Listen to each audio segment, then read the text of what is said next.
Yan guys, naglalakad tayo sa ibabaw ng buwan. So ayan o, malakas ang buwan. Sabi.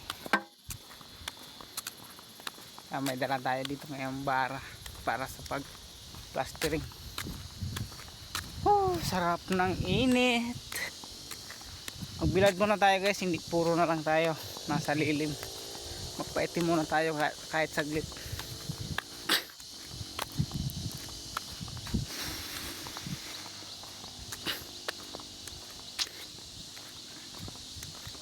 Alas 12 tapat.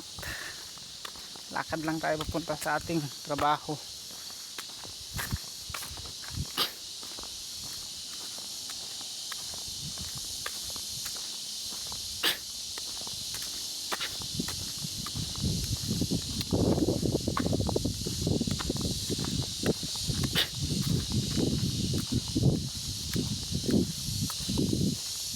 Wala tayo dadaan sa may tabi ng kuweba ng pinaglabanan.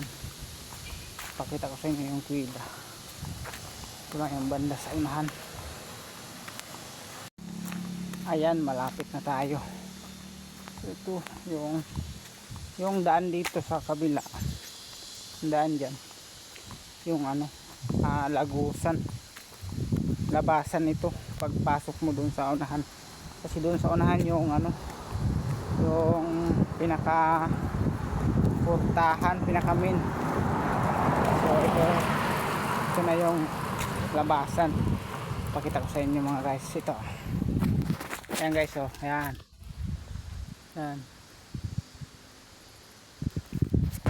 So ito yung labasan. Pakita ko naman sa inyo yung papasok.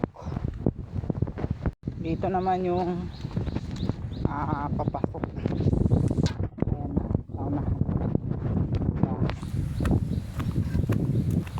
Ayan. Ito yung papasok. Ito yung packet. Punta doon. Ayan. Tayo kasi sa baba. Hindi na ako makakit doon. Sakit sa tuhod, packet din.